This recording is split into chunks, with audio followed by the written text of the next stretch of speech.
The gambling table fell silent when Earl Whitmore threw down his final card and announced he had nothing left to wager except his wife. And the entire saloon in Fort McDowell, Arizona, held its breath, as every man present understood they were witnessing something that would stain this dusty frontier town forever.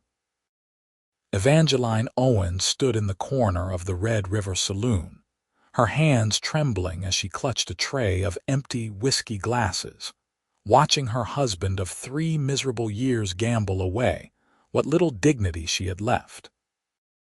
The year was 1882, and women had few rights and even fewer choices, but she had never imagined Earl would sink this low. She was 22 years old, and in that moment she felt ancient. The man across from Earl, a wealthy ranch owner named Samuel Briggs, leaned back in his chair and stroked his thick gray beard. He was at least 50, with cold eyes that made Evangeline's skin crawl whenever he looked her way. "A woman for a horse and saddle.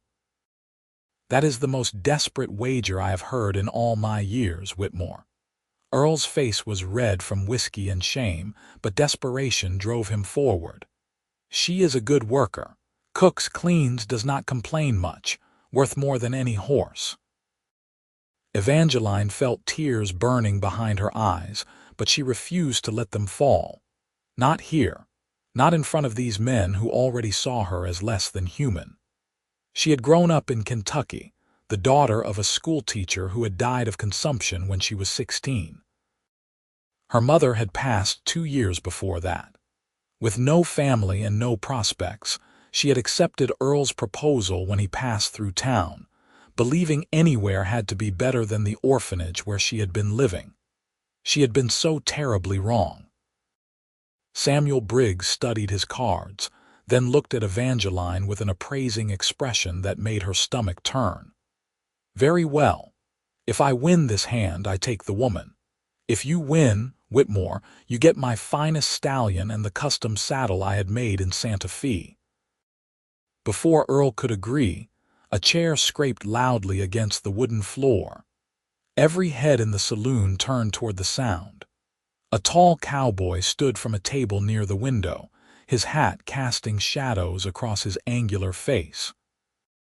Evangeline had noticed him earlier because he had been the only man in the establishment who had not stared at her like she was a piece of meat. "No," the cowboy said, his voice calm but carrying an edge of steel. "No woman should be merchandise." Earl jumped to his feet, swaying slightly. "This is none of your concern, stranger. This is between me and Briggs." The cowboy stepped forward into the lamplight, and Evangeline could see him more clearly now. He was young, probably not much older than her, with dark hair that curled slightly at his collar and eyes the color of storm clouds. There was something steady about him, something that reminded her of the oak tree that had stood outside her childhood home, solid and unmovable. "I am making it my concern," the cowboy said. "My name is Wesley Vincent, and I have been sitting here for the past hour listening to you insult and demean that woman. Now you want to trade her like she is livestock. I cannot sit silent anymore." Samuel Briggs laughed, a harsh sound that echoed off the walls. "Boy, you look like you have barely got 2 coins to rub together. What do you propose to do about it?" Wesley reached into his vest pocket and pulled out a leather pouch. He upended it on the table, and gold coins spilled across the stained wood. Evangeline gasped along with several other onlookers. It was more money than she had seen in her entire life. "I have been saving for 3 years to buy my own ranch," Wesley said quietly. "Every cent I earned working cattle drives from Texas to Montana. There is $800 there. I will play one hand against you, Briggs. If I win, the woman goes free and you leave her be. If you win, you get my money and you can buy 10 horses." The saloon erupted in murmurs. Earl stared at the money with wide, greedy eyes, but Briggs held up a hand for silence. "Why would you risk everything for a woman you do not even know?" Wesley's jaw tightened. Because it is the right thing to do. Because I watched my mother work herself to death after my father abandoned us, and not one person lifted a finger to help her. Because I cannot become the kind of man who walks away when someone needs help. Evangeline could not breathe. This stranger was willing to sacrifice his dreams for her. She wanted to tell him not to, that she was not worth it, but the words stuck in her throat. Briggs studied Wesley for a long moment, then nodded slowly. Very well, Cowboy. One hand. Winner takes all. He turned to Earl. You agree to this, Whitmore? Earl nodded eagerly. If Briggs won, Earl would get a cut of that gold, enough to buy more whiskey and more chances at the tables. He did not even look at Evangeline. The dealer, a thin man with nervous hands, shuffled the cards. The entire saloon pressed closer, sensing they were witnessing something that would become legend. Wesley sat down across from Briggs, his expression calm but his hands steady as he picked up his cards. Evangeline could not watch. She turned away, squeezing her eyes shut and praying to a God she was not sure listened anymore. She heard the slap of cards on wood, the murmur of voices, and then suddenly a roar of surprise from the crowd. Full house, Wesley said quietly. Queens over tens. Damn, Briggs muttered, throwing down his cards. Flush, you win, Cowboy. Evangeline spun around, unable to believe what she was hearing. Wesley was gathering his coins, leaving several on the table for the dealer. He stood and turned to face her, and for the first time their eyes met directly. You are free, he said simply. Legally, you are still married to Whitmore, but he has no claim on you now. I will see to that. Earl started to protest, but Wesley turned to him with such cold fury that the older man stepped back. You will sign papers annulling your marriage. You will do it tomorrow at the courthouse, or I will make sure every person in Arizona territory knows what you tried to do tonight. You will never be able to show your face in any decent establishment again. You cannot make me, Earl blustered, but there was fear in his eyes. Wesley took a step closer. I can and I will.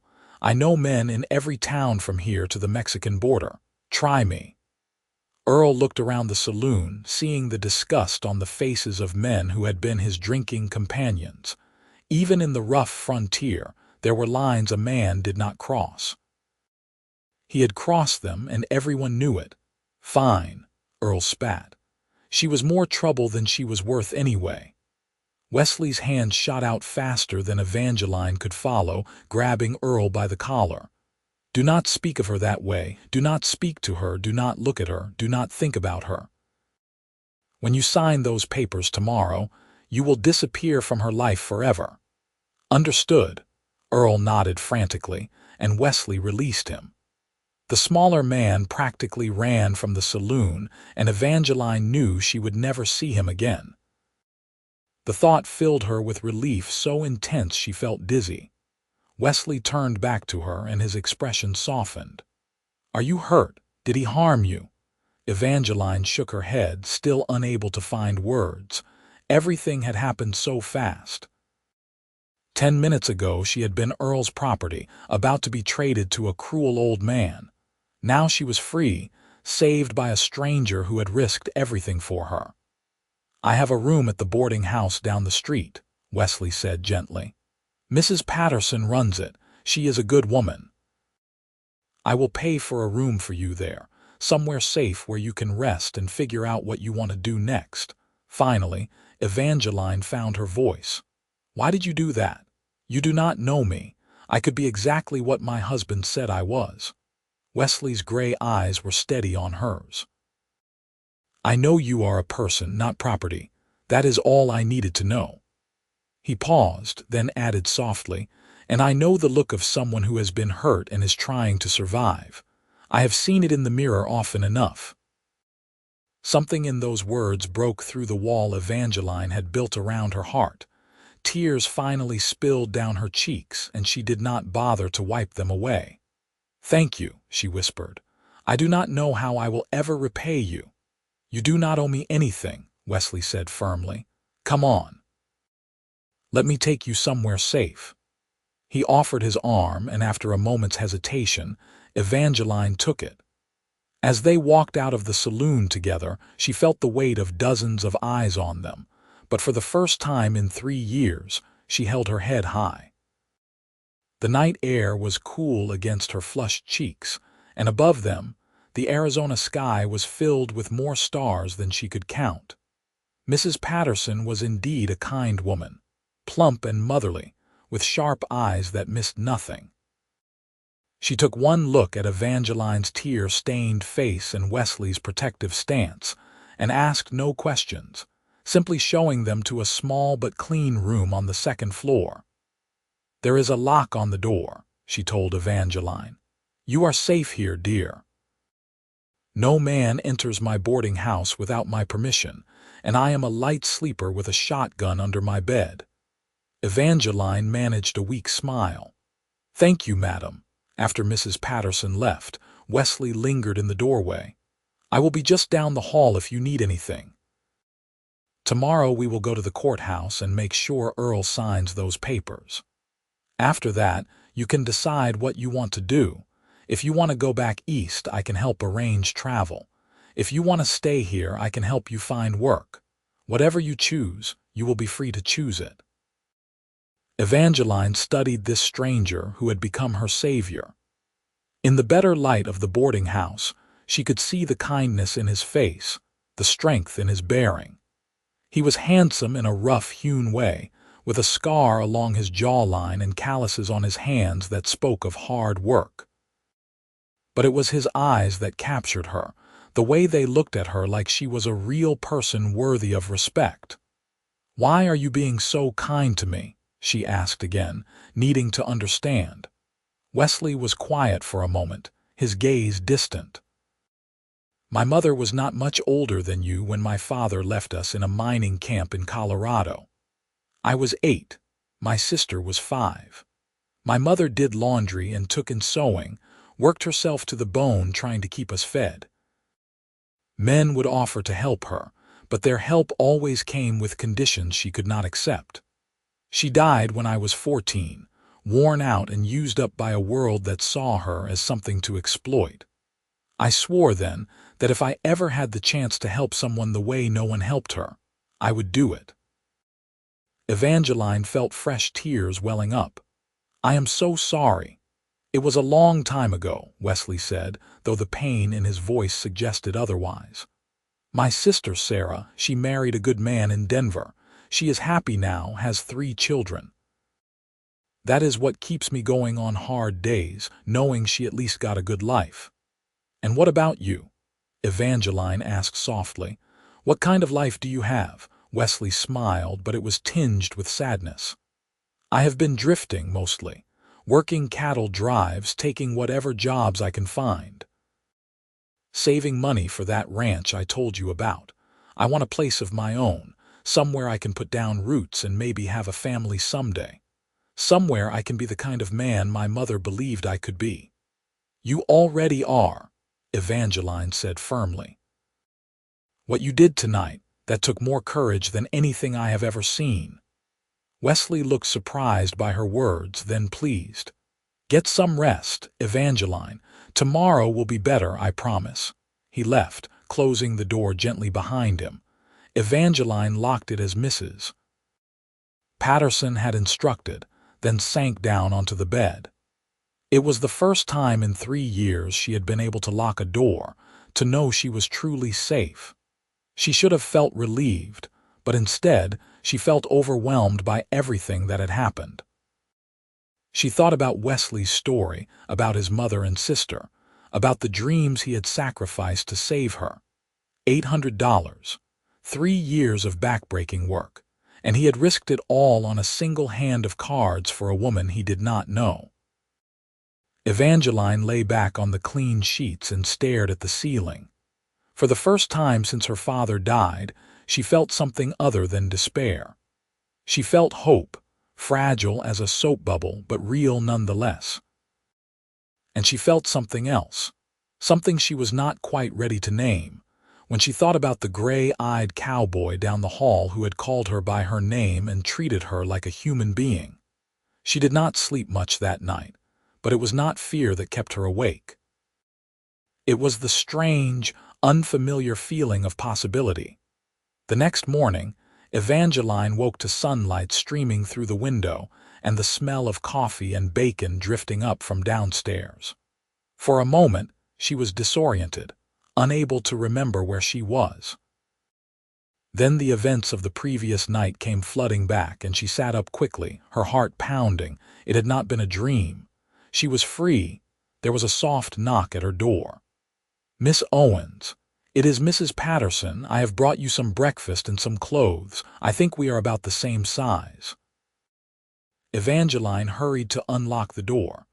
Mrs. Patterson stood there with a tray of food and a simple but clean dress draped over her arm.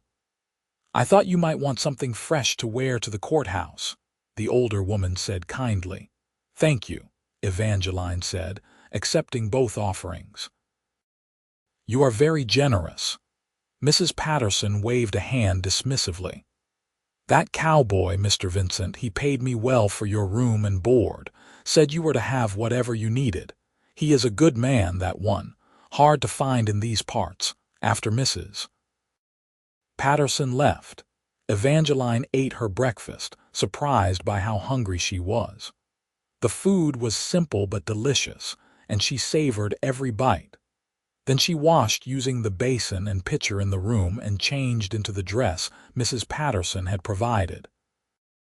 It was blue calico, faded but clean, and it fit reasonably well. She looked at herself in the small mirror above the dresser. She looked different somehow, though she could not quite say how. Her dark hair hung loose around her shoulders, and her blue-green eyes seemed brighter than they had in years. Maybe it was just the absence of fear. Another knock came at the door. "Evangeline, it is Wesley. Are you ready to go to the courthouse?" Evangeline opened the door to find Wesley cleaned up and looking more presentable than he had the night before. He had shaved and changed into a clean shirt, and his dark hair was neatly combed back. He held his hat in his hands and gave her a slight smile. "You look rested," he said. "I feel better than I have in a long time," Evangeline admitted. "Thank you again for everything you have done." "Let us go make it official," Wesley said. "The sooner we get those papers signed, the sooner you can truly move forward." They walked through Fort McDowell together, and Evangeline noticed the way people stared. News had clearly spread about what had happened at the saloon. Some looked at her with pity, others with curiosity, but she kept her chin up and her hand on Wesley's arm, drawing strength from his steady presence. The courthouse was a simple adobe building near the center of town. Earl was already there, looking haggard and nervous. He would not meet Evangeline's eyes. A lawyer, a thin man named Mr. Henderson, had drawn up annulment papers. "This is highly irregular," Mr. Henderson said, looking over his spectacles at them. "Annulments are typically granted for specific legal reasons, fraud, coercion, that sort of thing." "There was coercion," Wesley said firmly. "Earl Whitmore tried to trade his wife in a poker game. I would say that qualifies." Mr. Henderson's eyebrows rose. "I heard rumors, but I assumed they were exaggerated." "They were not," Evangeline said quietly but clearly. "He wagered me like I was property in front of dozens of witnesses." The lawyer looked at Earl with unconcealed disgust. "Very well. Mr. Whitmore, do you agree to this annulment?" Earl nodded quickly. "Yes, I want nothing more to do with her." "Then sign here," Mr. Henderson said, pointing to a line on the document. Earl signed so quickly he nearly tore the paper. Mr. Henderson examined the signature, then had Evangeline sign as well. Finally, he affixed an official seal and handed Evangeline a copy. "You are legally free, Mrs. Owens. Or rather, Miss Owens now. May I offer my congratulations on your liberation and my sincere hope that your future holds better fortune." Thank you, Evangeline said, clutching the papers like they were the most precious thing in the world, because they were. They were her freedom, written in ink and sealed with wax. Earl left quickly without looking back. Evangeline watched him go and felt nothing but relief. That chapter of her life was over. Outside the courthouse, Wesley turned to her. What do you want to do now? Have you thought about it? Evangeline had been thinking about little else. I have no money, no family, nowhere to go. I could try to find work here in town, but honestly, after last night, I do not know if I could bear having everyone know my story, having them whisper about me. Wesley nodded slowly. I understand. If you want, I have an idea. It is unconventional, but I think it could work. What is it? I was planning to head north toward Prescott, Wesley said. There are ranches up there that are hiring, and the land is better for cattle. I could use some help making the journey, and you could use a fresh start somewhere new. We could travel together as friends. When we get to Prescott, I will help you find respectable work and a place to live. Mrs. Patterson gave me the name of a woman she knows there who runs a boarding house similar to hers. She would take you in. Evangeline considered this. The idea of traveling alone with a man would normally be scandalous, but given what she had just been through, scandal seemed like the least of her worries, and she trusted Wesley. He had proven himself trustworthy in every way that mattered. I do not want to be a burden to you, she said carefully. You already gave up so much for me. You would not be a burden, Wesley assured her. Honestly, the company would be welcome. And I meant what I said. We would travel as friends with respect and propriety. I would never take advantage of you or your situation. Evangeline believed him. Then yes, I would like that. Thank you, Wesley. They spent the rest of the day preparing for the journey. Wesley had a sturdy horse, a bay gelding named Copper, and he used some of his remaining money to buy a gentle mare for Evangeline. The horse was older with a graying muzzle, but her eyes were kind. Her name is Rosie, the stable owner said. She is not fast, but she is steady and reliable. Good for a lady. Evangeline stroked Rosie's neck and felt the mare lean into her touch. She is perfect. They also bought supplies, food, bedrolls, a tent, cooking equipment. Wesley was practical and efficient, clearly experienced at outfitting for travel. Evangeline tried to help where she could, though she knew little about such things. Mrs. Patterson packed them a generous amount of food for the journey and refused to accept extra payment. You take care of each other, she said, looking between them with a knowing expression. And Mr. Vincent, you write to me when you get settled. I want to know how this story ends. I will, madam, Wesley promised. They set out the next morning just after dawn. Fort McDowell disappeared behind them as they rode north into the desert landscape. The sun was already warm, promising another hot Arizona day, but there was a breeze that made it bearable. Evangeline had not ridden a horse in years. Not since she was a girl and her father would take her riding on Sunday afternoons. But it came back to her quickly, and Rosie was patient with her rustiness. Wesley set an easy pace, clearly in no hurry. They rode in comfortable silence for a while, the only sounds the clop of hooves and the occasional cry of a hawk overhead. The landscape was beautiful in its stark way, all red rocks and scattered sagebrush, with mountains rising in the distance. Have you always lived in Arizona? Evangeline asked after a while. Wesley shook his head. No, I have moved around a lot. After my mother died, I worked odd jobs wherever I could find them. Spent time in Colorado, New Mexico, even up in Montana for a while. Arizona is just where I ended up when the money from my last cattle drive ran out. Do you like it here? It has its charms, Wesley said, looking around at the landscape. It is harsh but honest. The land does not pretend to be something it is not. He paused. What about you? What was Kentucky like? Evangeline smiled, remembering. Green, so much green, especially in spring. Trees everywhere and rain that felt like a blessing, not a miracle. My father taught at a small school and we lived in a little house with a garden. My mother grew roses, beautiful roses that smelled like heaven. You miss it, Wesley observed. I miss what it was before my parents died, Evangeline said. After that, it was just a place of grief. That is why I agreed to marry Earl when he came through. I thought anywhere had to be better than staying in a place filled with ghosts. She laughed bitterly. I should have trusted the ghosts. You were young and alone, Wesley said gently. You did what you thought you had to do to survive. That does not make you foolish, it makes you brave. Evangeline had never thought of herself as brave, but hearing Wesley say it made something warm bloom in her chest. Tell me more about your ranch dream, she said, wanting to shift the conversation to something more hopeful. What would it be like? Wesley's face lit up in a way that made him look younger. I want enough land to run a couple hundred head of cattle, nothing huge but enough to make a good living. A house with a solid roof and a big fireplace for cold nights.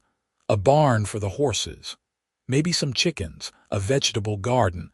I want a place that feels permanent, you know. Somewhere I can look around and think, this is mine, I built this. No one can take it away from me. It sounds wonderful, Evangeline said sincerely. I hope you get it. I will, Wesley said with quiet determination. It might take a few more years of saving after last night, but I will get there. Some dreams are worth waiting for. They rode through the morning and into the afternoon, stopping occasionally to rest the horses and drink from their canteens. The sun climbed higher and the temperature rose, but it was not unbearable. Wesley seemed to know exactly where they were going, following trails that were barely visible to Evangeline's untrained eyes. As the sun began to sink toward the horizon, Wesley led them to a spot near a small creek. We will camp here tonight, he said. There is water for the horses and some shade from those cottonwoods. They worked together to set up camp. Wesley showed Evangeline how to unsaddle the horses and rub them down, how to picket them so they could graze but not wander off. Then he pitched the tent while she gathered wood for a fire. Have you ever cooked over an open fire? Wesley asked as he arranged stones in a circle. A few times when I was young, Evangeline said. My father liked to take us camping sometimes, but it has been many years. It is not hard, Wesley assured her. Tonight we will keep it simple. Beans and bacon, some of that bread Mrs. Patterson packed. As they cooked and ate, watching the stars begin to appear overhead, Evangeline felt a strange contentment settle over her. She was exhausted from the day's ride, her muscles aching in ways they had not in years, but she felt more alive than she had in a long time. Wesley, she said softly, I know you said I do not owe you anything, but I want you to know that I will find a way to repay you. Someday, somehow, I will pay you back for what you have done for me. Wesley looked at her across the fire, his gray eyes reflecting the flames. The best way you can repay me is by building a good life for yourself, by being happy. That is all I want. Why is that so important to you? Evangeline asked. Wesley was quiet for a long moment, staring into the fire. Because too many good people never get the chance to be happy. My mother never did. She spent her whole life struggling and suffering, and she died before she could see things get better. I do not want that for anyone else if I can help it. Evangeline felt her throat tighten with emotion. You are a good man, Wesley Vincent. He smiled slightly. I try to be. My mother always said that being good was harder than being bad, but it was the only thing worth being. She was right, Evangeline said, and she would be proud of the man you have become. Wesley's expression softened. I hope so. That is all I have ever wanted, really, to make her proud. They sat in comfortable silence after that, listening to the creek babble and the horses move quietly in the darkness. Eventually, Wesley banked the fire and showed Evangeline to the tent. "You sleep inside," he said. "I will sleep out here under the stars. I am used to it." "Wesley, that is not fair. It is your tent." "I insist," Wesley said firmly. "You will be safer and more comfortable inside. Please, Evangeline, let me do this." She could see there was no point in arguing. "Thank you for everything." "Sleep well," Wesley said softly. Inside the tent, Evangeline lay in her bedroll and listened to the sounds of the night. She could hear Wesley settling down outside, the rustle of his blanket, the creak of leather. She felt safe knowing he was there, keeping watch even though there was probably no danger. She thought about how much her life had changed in just 2 days. She had gone from being trapped in a nightmare to being free, from having no hope to suddenly having possibilities. And at the center of all of it was Wesley, this kind, brave, selfless man who asked nothing in return for his help. Evangeline fell asleep thinking about gray eyes and gentle smiles, and for the first time in years, her dreams were pleasant. The next several days fell into a comfortable rhythm. They would wake at dawn, break camp, and ride through the morning. Around midday, they would stop to rest during the hottest part of the day, then ride again in the late afternoon and evening. Each night, they would set up camp, cook dinner, and talk by the fire before retiring. Evangeline found herself opening up to Wesley in ways she had never opened up to anyone. She told him about her childhood, about her father's love of books and learning, about her mother's gentle nature and beautiful garden. She told him about the pain of losing them both, about the loneliness of the orphanage, about the mistakes she had made in marrying Earl. Wesley listened to all of it without judgment, offering comfort when she needed it and silence when words would have been too much. In turn, he shared more of his own story. He told her about growing up in poverty, about the backbreaking work in the mines, about watching his mother waste away. He told her about his sister Sarah, who had been his reason for surviving when everything else seemed hopeless. "She was only 11 when our mother died," Wesley said one evening as they watched the sunset paint the sky orange and pink. "I was 14, but I felt like I had to be a man overnight. I got work in the mines, but it was not enough to support both of us. Sarah worked too, cleaning houses, mending clothes. We barely scraped by." "How did she end up in Denver?" Evangeline asked. "A family passing through needed help with their children on the journey west," Wesley explained. "They offered to take Sarah with them, promised they would treat her well and pay her fairly. I did not want to let her go, but I knew it was her best chance at a better life. So I said goodbye and watched her leave, and I have only seen her twice since then." "That must have been so hard," Evangeline said softly. "It was the right thing to do," Wesley said. "She met her husband, Michael, in Denver. He is a carpenter, makes good money, treats her like a queen. They have a real home, real stability. That is worth any sacrifice I had to make." Evangeline reached out and placed her hand over Wesley's. "You gave her the life your mother wanted for both of you." Wesley looked down at their joined hands, then up at her face. Something passed between them in that moment, something electric and undeniable. Evangeline felt her breath catch, and she saw Wesley's eyes darken with an emotion she was afraid to name. Then he gently pulled his hand away and cleared his throat. "We should get some sleep. Long day of riding tomorrow." Evangeline nodded, trying to ignore the disappointment that fluttered in her chest. Yes, of course. But that night, lying in her bedroll, she could not stop thinking about the way Wesley had looked at her, the warmth of his hand under hers. She was beginning to realize that what she felt for Wesley was more than gratitude. Somewhere along the dusty trail, amidst the conversations and shared meals and quiet companionship, She had started to care for him as more than just a friend. The thought terrified her. She had only just escaped one marriage, one man who had treated her as property. The last thing she needed was to fall for another man, even one as good as Wesley. And yet, her heart seemed to have other ideas. The landscape began to change as they traveled north.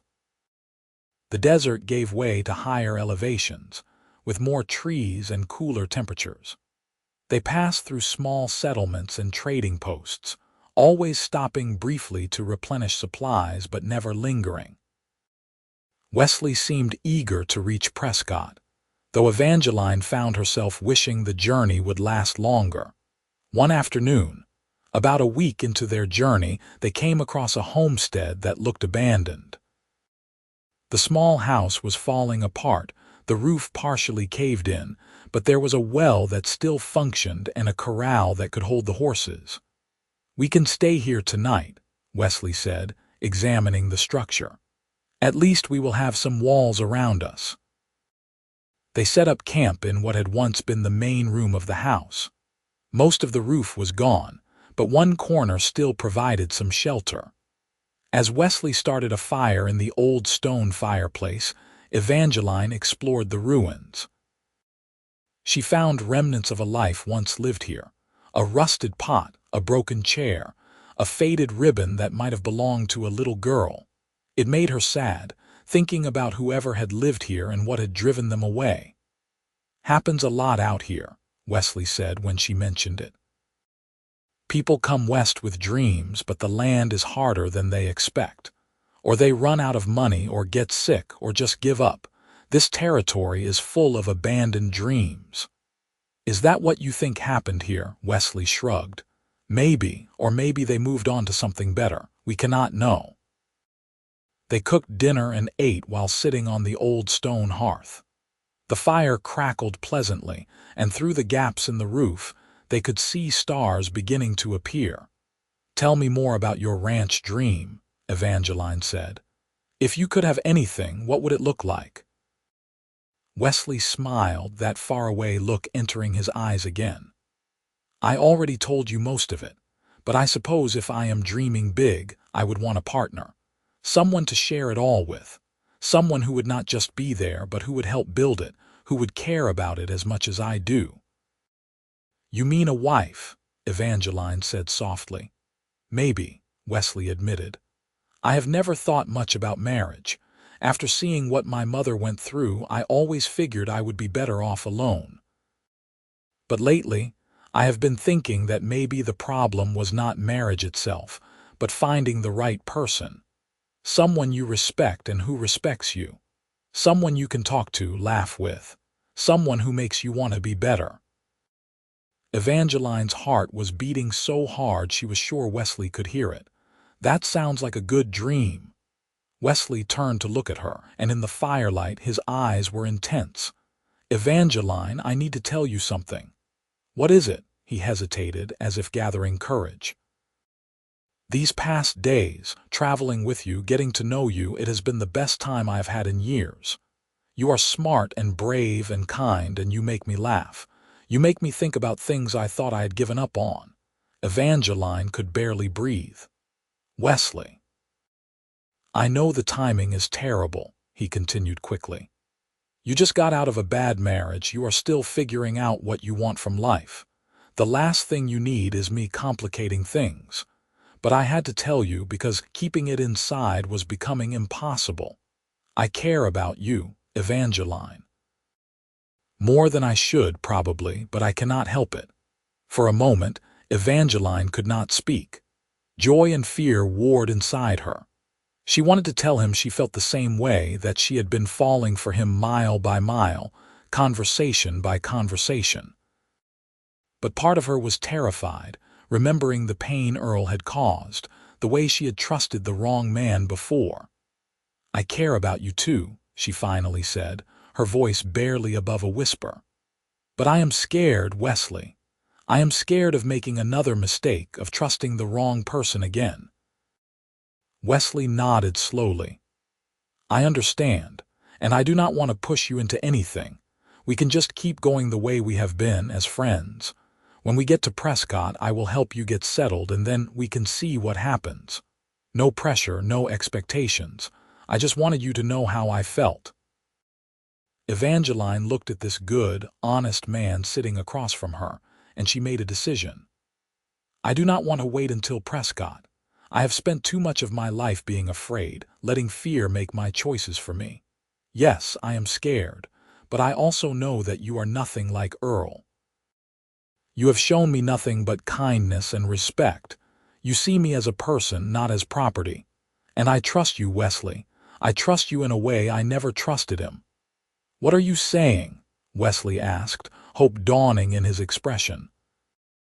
"I am saying that I care about you too, and I want to see where this goes," Evangeline said, her voice growing stronger. "I am saying that maybe sometimes the best way to heal from the past is to take a chance on the future." Wesley's face broke into a smile that made Evangeline's heart soar. "Are you sure? I do not want you to feel obligated because of everything that has happened." "I am sure," Evangeline said firmly. "This is my choice, freely made. I want to be with you, Wesley Vincent." Wesley stood and crossed to where she sat, kneeling in front of her so their eyes were level. "I promise I will never treat you the way Earl did. I promise to always respect you, to listen to you, to value your thoughts and feelings. I promise to be patient while you heal from what you have been through.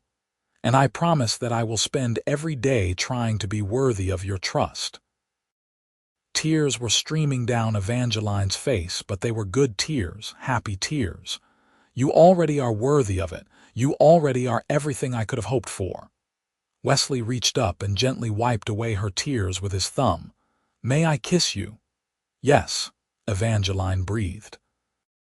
He leaned in slowly, giving her every chance to change her mind. But she did not want to change her mind. When his lips met hers, it was gentle and sweet, nothing like the demanding, possessive kisses Earl had forced on her. This was a kiss of promise, of hope, of new beginnings. When they finally pulled apart, both of them were smiling. Wesley rested his forehead against hers. "I am falling in love with you, Evangeline Owens." "I am falling in love with you too," she whispered back. They stayed up late that night, talking and kissing by the fire, making plans and sharing dreams. Evangeline felt like she was waking up from a long nightmare into a beautiful dream. For the first time since her parents died, she felt like she had a future worth looking forward to. The rest of the journey to Prescott was different in the best possible way. They were still friends and traveling companions, but now they were also openly affectionate with each other. Wesley would help Evangeline mount her horse and steal a quick kiss. She would lean against him by the fire in the evenings, his arm around her shoulders. They held hands as they walked, talked about their future together, made plans for the life they wanted to build. "I think we should wait a while before we get married," Evangeline said one evening. "Not because I do not want to marry you, but because I want to do it right. I want us to have time to really know each other, to build a solid foundation." "I agree," Wesley said, pulling her closer. "There is no rush. We have all the time in the world."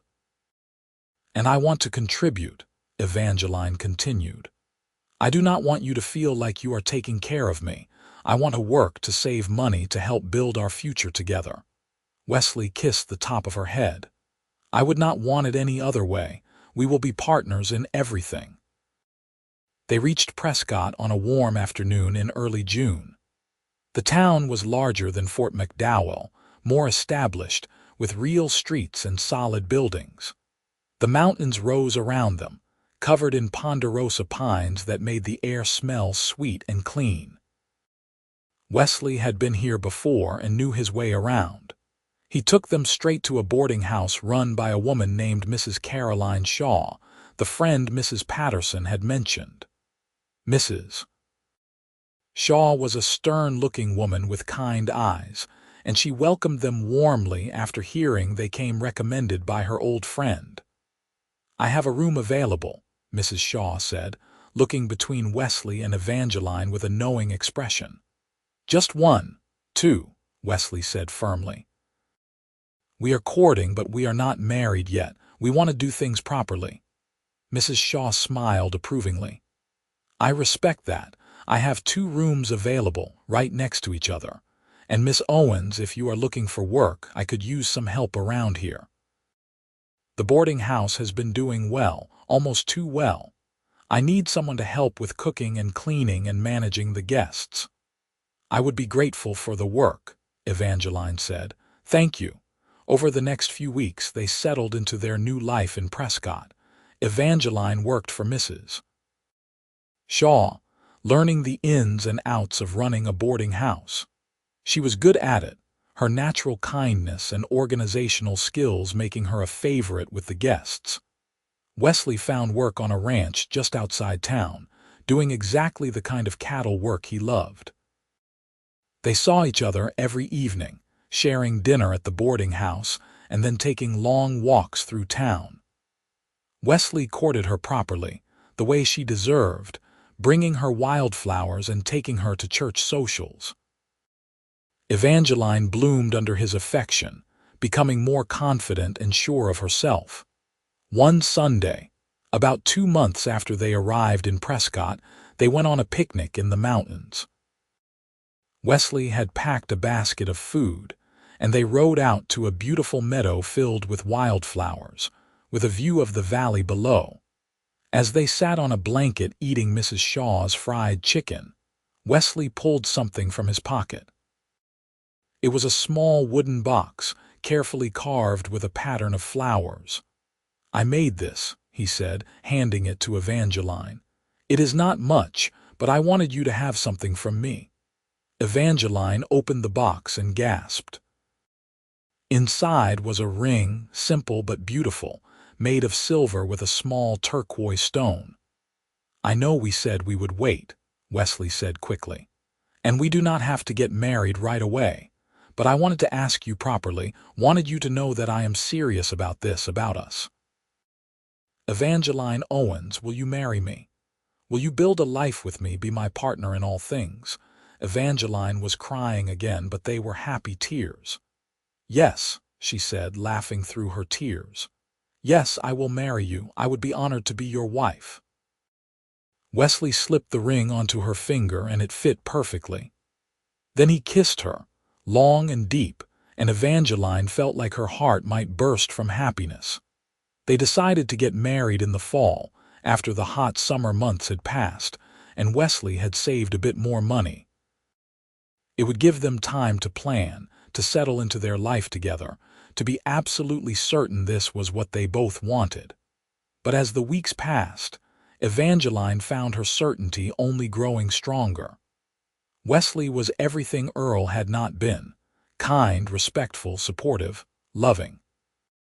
He asked her opinion on things and actually listened to her answers. He encouraged her dreams and ambitions.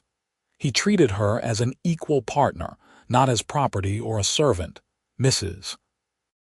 Shaw became like a mother to Evangeline, teaching her not just about running a boarding house but about life and love and building a good marriage. You have found a good man, she told Evangeline one day as they kneaded bread together. That is rarer than gold out here. Treasure him, but also remember that a good marriage takes work from both people. It is choosing each other every day, even when things are hard. I will remember, Evangeline promised. Wesley, meanwhile, was working harder than ever, taking extra jobs when he could, saving every penny. He had found a piece of land for sale about 10 miles outside Prescott, 100 acres with good water and grazing. It was exactly what he had dreamed of, but it would take every cent he had saved plus more. One evening, he showed Evangeline the property. They rode out together, and as they stood on a small rise looking over the land, Evangeline could see what Wesley saw: the potential, the promise, the future. This is where I want to build our home, Wesley said, pointing to a spot near a creek. Right there, with the mountains behind us and the valley in front. We would have water year-round, good grass for cattle, enough timber to build whatever we need. It is perfect, Evangeline said, and she meant it. She could picture it so clearly. A house, a barn, children playing in the yard. A life built on love and hard work and mutual respect. I am close to having enough for the down payment, Wesley said. Another month or two of work and we can start building our dream. Evangeline squeezed his hand. Our dream. I love the sound of that. They were married on a beautiful October day, with the aspens turning gold on the mountainsides and the air crisp and clean. It was a simple ceremony in the small church in Prescott, with Mrs. Shaw and some of their new friends in attendance. Evangeline wore a dress that Mrs. Shaw had helped her make, pale blue with lace at the collar and cuffs. Wesley wore his best clothes, freshly cleaned and pressed, and he could not stop smiling. As they exchanged vows, Evangeline thought about how far she had come from that terrible night in the saloon. She had been merchandise, property to be traded. Now she was a woman standing freely, choosing to bind her life to someone who valued and cherished her. It felt like a miracle. I love you, Wesley whispered as they were pronounced husband and wife. I love you too, Evangeline whispered back, and then they kissed as everyone applauded. The celebration afterward was joyful and lively, with music and dancing and more food than they could eat. As Wesley spun Evangeline around the floor in a waltz, she laughed with pure happiness. This was what life was supposed to be like, full of joy and love and hope. They spent their wedding night in a little cabin that Wesley had rented for the occasion, wanting their first night as husband and wife to be special and private. Wesley was gentle and patient, making sure Evangeline felt safe and cherished. It was nothing like the rough, uncaring encounters she had endured with Earl. This was beautiful, a true union of two people who loved each other. Afterward, as they lay tangled together, Evangeline traced patterns on Wesley's chest. "Thank you," she said softly. "For what? For everything. For saving me, for loving me, for giving me a life worth living." Wesley tilted her chin up so he could look into her eyes. "You saved yourself by being strong enough to survive until I found you, and you have given me just as much as I have given you. You have made me happier than I ever thought possible." The next morning, they began their married life in earnest. They moved into a slightly larger room at Mrs. Shaw's boarding house while they saved the last bit of money they needed for their land. Evangeline continued to work for Mrs. Shaw, and Wesley took on every job he could find. By spring of 1883, they had enough. Wesley went to the land office and purchased the 100 acres, and he came home waving the deed like a trophy. "It is ours," he said, lifting Evangeline and spinning her around. "We have our land. We can start building our ranch." The next months were filled with backbreaking work. They moved out to the property, living in a tent while they built first a small cabin and then a barn. Wesley did most of the heavy construction, but Evangeline helped where she could, hauling water and preparing meals and even learning to use a hammer and saw. They worked from dawn to dusk and collapsed exhausted into bed each night, but they were happy. This was theirs, every log and nail and shingle built with their own hands and their own sweat. By fall, they had a home. It was small, just 2 rooms, but it was solid and warm, with a good fireplace and real glass windows that Wesley had splurged on. The barn was finished too, ready for the cattle they planned to buy in the spring. On the first night in their new home, they lay in their own bed in their own house on their own land, and Evangeline felt a peace she had never known. "We did it," she whispered. "We did," Wesley agreed, pulling her close, "and this is just the beginning." Over the next few years, the ranch grew. They started with just a dozen cattle, but Wesley's careful management and Evangeline's good head for numbers meant the herd slowly increased. They added chickens and a milk cow, and Evangeline planted a garden that produced vegetables all summer long. They also became part of the community. Their neighbors were few and far between out on the ranch, but they made friends in Prescott and at church. Wesley became known as a fair, honest man, and Evangeline earned respect for her intelligence and kindness.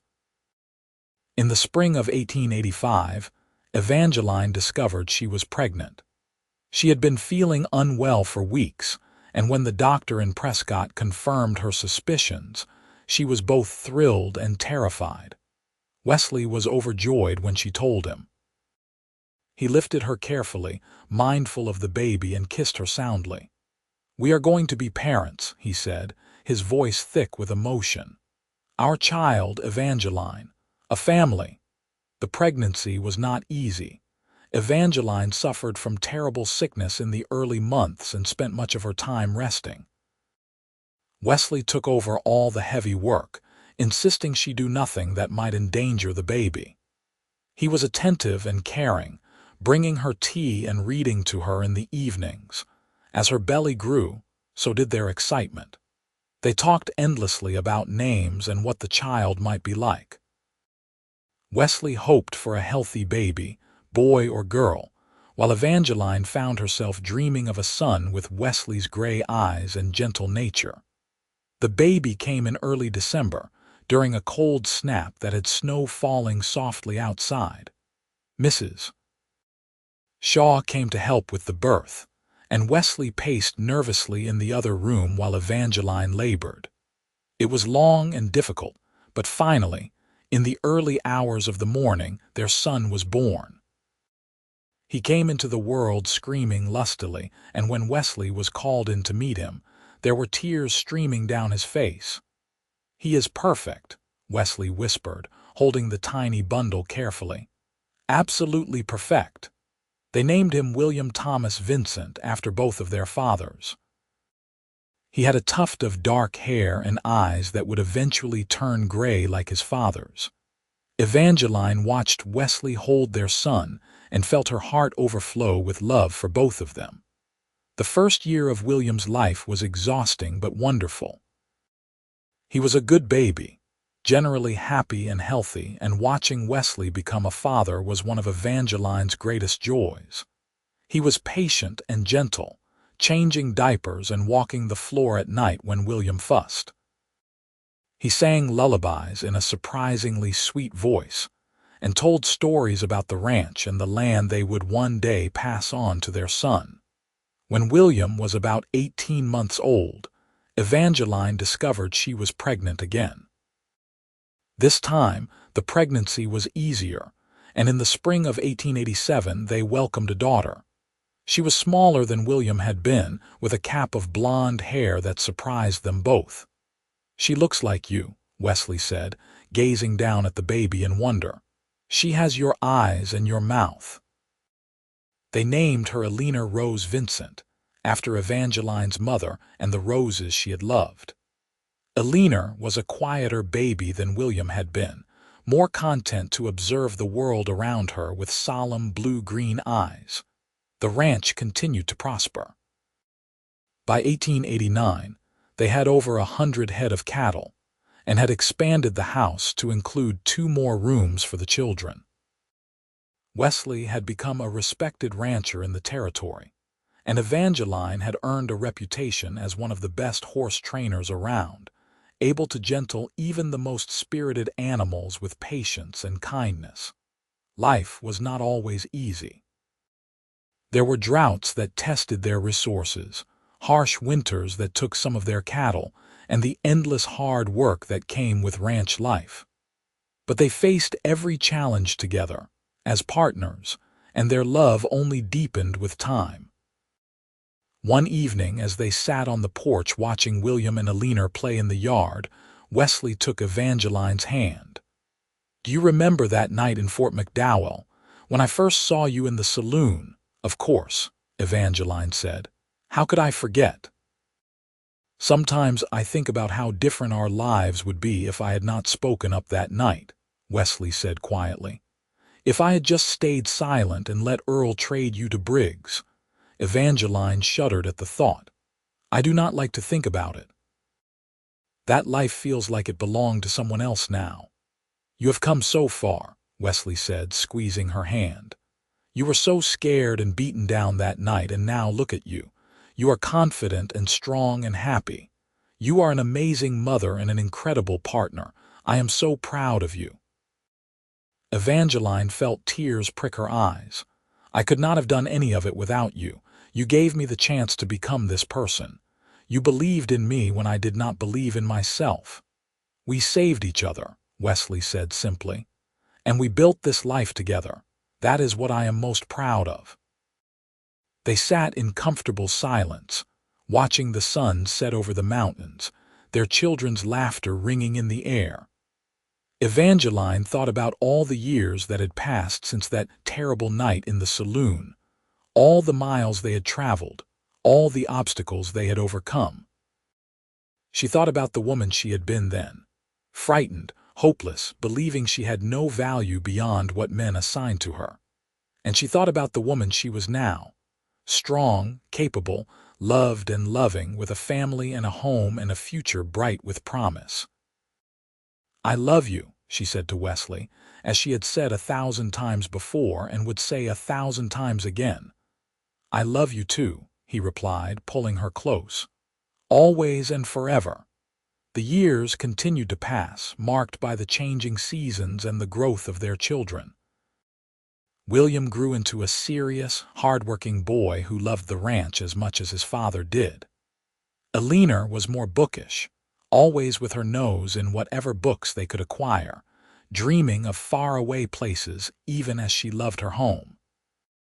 In 1891, they welcomed another son, James Henry Vincent, and 2 years later a second daughter, Caroline Grace Vincent. The house was full of noise and laughter, chaos and love.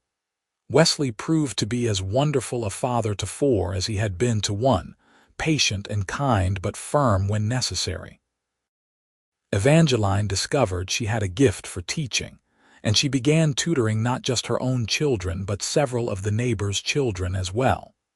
She started a small school in their barn during the winter months, when ranch work was slower. It reminded her of her father and his love of learning, and it gave her deep satisfaction to pass that love on to the next generation. The ranch continued to grow and prosper. By the turn of the century, they had over 300 head of cattle and had purchased an additional 50 acres. They had several hired hands who helped with the work, and Wesley had earned a reputation as one of the best ranchers in the territory. But more than any material success, what Evangeline treasured most was the life they had built together. Their marriage was strong, founded on mutual respect and deep love. They still made each other laugh, still talked late into the night about their dreams and fears, still stole kisses when the children were not looking. On their 20th wedding anniversary in 1903, Wesley surprised Evangeline with a trip to Prescott, just the two of them. Mrs. Shaw, now elderly but still spry, agreed to watch the children for a few days. They stayed at the boarding house, in the very room where Wesley had first stayed all those years ago. They walked the streets of the town that had been their first home together, marveling at how much it had grown and changed. Do you ever wonder what your life would have been like if you had made different choices? Evangeline asked as they strolled through the town square. Wesley was quiet for a moment, considering. Sometimes, but I cannot imagine any other life being better than this one. Every choice I made, even the hard ones, led me to you, led me to our family, our ranch, this life we have built. I would not change a single thing. Not even losing your savings that night in the saloon, Evangeline teased gently. Wesley laughed. Especially not that. That was the best investment I ever made. I traded money for a life, Evangeline. I traded gold for love. That is the best deal any man could hope for. That night, lying in bed in their old room, Wesley turned to Evangeline. You know what I just realized? This is where we spent our wedding night 20 years ago. It is, Evangeline said, smiling at the memory. We have come full circle. Not quite, Wesley said. We have spiraled upward. We started here, but we have grown and built and created something beautiful together. And we are still growing, still building. Evangeline kissed him softly. I love the life we have created together. Every beautiful, messy, wonderful bit of it. They returned to the ranch refreshed and even more in love, if that was possible. The children welcomed them home with hugs and stories about their adventures with Mrs. Shaw, and life resumed its normal, happy rhythm. As their children grew older and began to find their own paths, Wesley and Evangeline found new ways to contribute to their community. Wesley served on the Territorial Council, helping to shape laws and policies that would benefit ranchers and farmers. Evangeline expanded her school, eventually convincing the territorial government to fund a proper schoolhouse. In 1912, when Arizona became a state, Wesley and Evangeline stood with their children and grandchildren, watching the ceremony with pride. They had been part of building this territory into a state, had helped shape the community with their hard work and values. William had married a sweet girl named Sarah, and they had given Wesley and Evangeline 3 grandchildren. They ran a portion of the ranch, with plans to eventually take it over entirely. Alina had surprised everyone by becoming a teacher in Phoenix, though she came home often to visit. James was working as a deputy in Prescott, following in neither his father's footsteps nor his sister's, but forging his own path. And Caroline, the baby of the family, was still living at home, helping with the ranch and courting a young man from a neighboring property. One evening, as Wesley and Evangeline sat on their porch watching the sunset, Wesley took her hand. They were both in their 50s now, with gray in their hair and lines on their faces, but they were still healthy and strong, still full of life. You remember what I told you that first night? Wesley asked. That you were free, that you could choose your own path. I remember, Evangeline said. It was the first time anyone had ever given me a real choice. I want you to know that you have exceeded every dream I had for you, Wesley said softly. You have built an incredible life, not just as my wife, but as your own person. You are a teacher, a mother, a rancher, a leader in our community. You are everything I knew you could be and so much more. Evangeline felt tears slip down her cheeks. I could say the same about you. You have become exactly the man your mother hoped you would be. You have built the ranch you dreamed of, raised amazing children, helped build a state, and you have done it all with integrity and kindness. We did it together, Wesley said firmly. Everything good in my life has been because of you. They sat in silence for a while, holding hands and watching the sky turn from gold to pink to purple. Below them, the ranch stretched out, their land, their legacy, their dream made real. What do you think happens next? Evangeline asked. We have achieved so much. What is left to dream about? Wesley smiled. Growing old together, watching our grandchildren grow up, maybe traveling a bit, seeing some of the places Alina writes to us about, but mostly just being together, enjoying every day we have.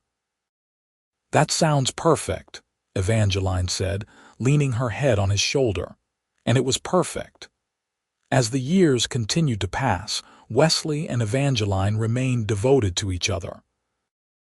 They celebrated the marriages of their younger children, welcomed more grandchildren, and eventually even great-grandchildren.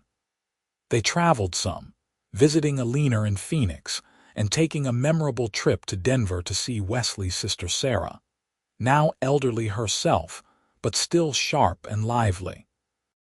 But mostly, they simply lived. They worked the ranch alongside their son William and his family. They sat on their porch in the evenings, holding hands and talking about the day. They attended church on Sundays and community events throughout the year. They were fixtures in the community, the couple everyone knew and respected, the love story that people told to illustrate what a good marriage looked like. In 1928, on a warm spring evening, Wesley and Evangeline sat on their porch as they had thousands of times before. They were both in their late 60s now, retired from the day-to-day work of the ranch but still involved and engaged. 45 years, Wesley said suddenly. 45 years since I met you in that saloon. Best 45 years of my life, Evangeline said. Mine too, Wesley agreed. He squeezed her hand gently. Thank you for choosing me, Evangeline. Thank you for taking a chance on a cowboy with nothing but dreams and good intentions. Thank you for seeing me as more than merchandise, Evangeline replied. Thank you for giving me the freedom to choose, and then being the choice I wanted to make.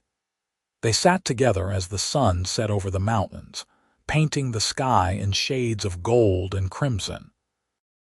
Around them, they could hear their family. Grandchildren playing, their son and daughter-in-law discussing plans for the next day's work, the lowing of cattle in the distance. This was their legacy, Evangeline thought. Not just the land or the ranch or the material things they had built, but this. A family founded on love and respect, a community made better by their presence, a life lived with integrity and joy. She thought back to that terrified young woman in the saloon, believing she had no value, no future, no hope.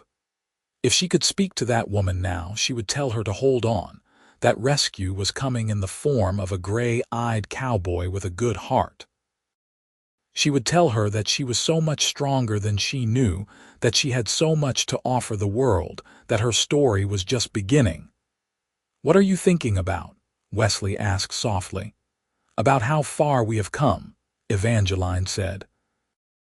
"About how you changed my entire life with one act of courage." "We changed each other's lives," Wesley corrected. "That is what love does. It transforms both people, makes them better than they would have been alone." Evangeline smiled and turned to kiss him, this man who had been her savior, her partner, her love for more than 4 decades. "I love you, Wesley Vincent." "I love you too, Evangeline Vincent," he replied. "Today, tomorrow, and always." As the stars began to appear overhead, they remained on the porch, holding hands and talking quietly. They spoke of memories and dreams, of children and grandchildren, of the life they had built stone by stone, day by day, choice by choice.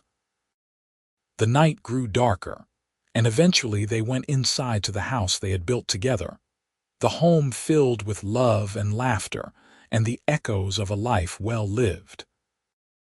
They climbed into the bed they had shared for 45 years, and Wesley pulled Evangeline close, as he had every night since they married. "Good night, my love," he whispered. "Good night," she whispered back.